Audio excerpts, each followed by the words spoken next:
my pleasure to introduce you to Cara Bradley as I switch the video on our live stream. Oops. Oh, she's a little dark there. I don't know.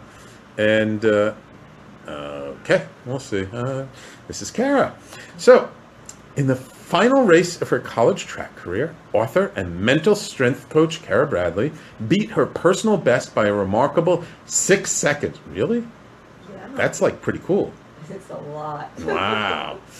Until then, she had been an average runner hampered by pre-race jitters and self-doubt. But on that day, after a pre-race warm-up where she repeated the phrase, personal best, personal best, personal best, personal best, out loud, she was suddenly in the flow and buoyed by a sense of calm and confidence.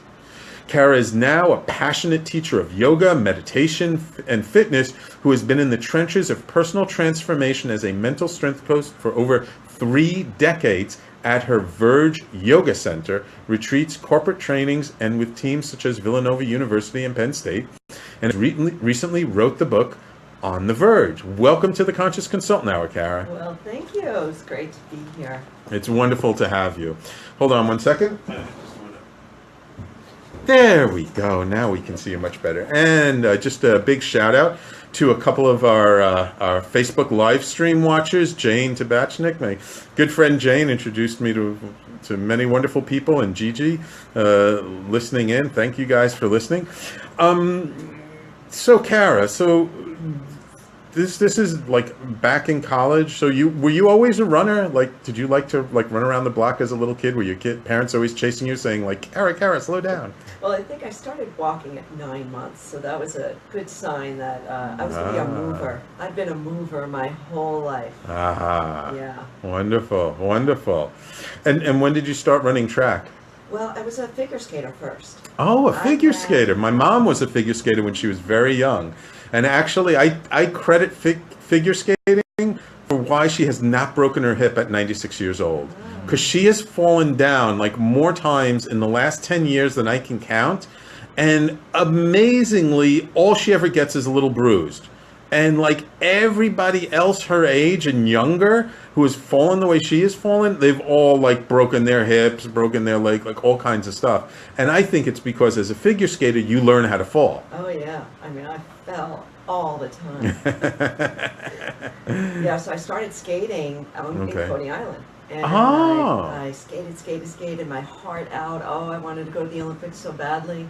And finally, when I was 15 years old, my parents sat me down. They said, so you going to the Olympics? And I said, I don't think so. And they said, okay, good. Well, this is getting really expensive. Here's some track shoes. And, pick up a sport. So I very practical teaching parents. Skating at the time, and then ran college track. And Oh, that's where wonderful. I had this big epiphany of mine. So. Okay, cool. So tell us about this epiphany. I mean, you'd been running for a while before you had this real breakthrough. I mean, beating your own record by 6 seconds. That's pretty good.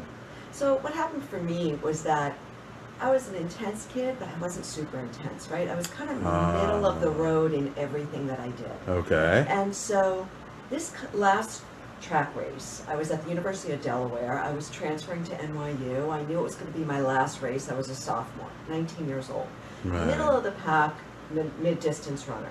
Right. I did something different on that day. Instead of hanging out with my teammates and fooling around before the race, I took off on my own and started contemplating my short and very mediocre track career. And as a 19-year-old, I was talking to myself and I said, come on, let's just beat our personal best. Why not? Just go out on top for yourself. And so what I did was I ran very slowly, very rhythmically, was breathing in rhythm, and started to repeat personal best like a mantra. I didn't realize what was happening. I stepped onto the starting line in a completely different state of mind I'd ever been in before a competition, not just a track race. I remember everything vividly. I remember the smell, the colors, the sounds. I remember the gun going off and taking off. And I took off that day around the 800, so that's 2 laps. I remember having one thought during that race, and that was when I passed our best mid-distance runner. And I remember thinking, wow, she must be having a really bad day. Little did I know, I was running the race of my life. I crossed the finish line in 3rd place. My teammates jumped on me. I had no idea why, until I looked up at the clock and I saw 6 seconds had been shaved off my personal best. And I thought first thought was, wow, I did it. Awesome, good for me. And then, like, within a split second, I thought, are you kidding me? Are you kidding me? My last race, I decide to show up. I decide to tap my potential. And so from that day forward, I looked at that race from every angle. What did I do? What didn't I do? How did I step onto the track in this clear, confident, fearless state of mind? Where was the doubt and the fear that often dragged me down and held me back?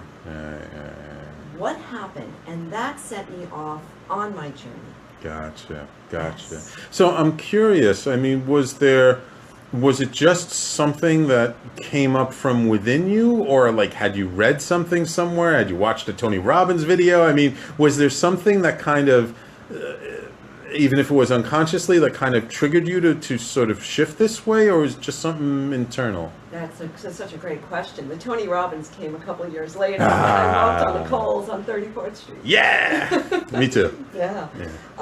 No, I don't think so. I don't think there had been anything. Now, my grandmother, my nonna, I'm Italian, excuse me, had always been very interested in anything unconventional. So I think the gateways were open. Right. But no, I mean, this really happened based on just this slow warm-up jog and this slow, repetitive mantra. And so that's why, but here's the thing, it felt incredibly ordinary. This was what was so profound. I don't consider it a peak state. I really consider it a naturally occurring, clear state of mind that I know now is available to me all the time. And to you too, by the way. Yeah, absolutely. Wonderful. Okay, cool. You know what? I think we'll go out to the segment a little bit early because I think that's a good place for us to pause. And when we come back, let's talk about that clear state and what you learned afterwards and what kind of motivated you to then help other people get it, right? Because that's a lot of your life, is not just you've discovered for yourself, but now you're helping other people to discover it for themselves. Exactly.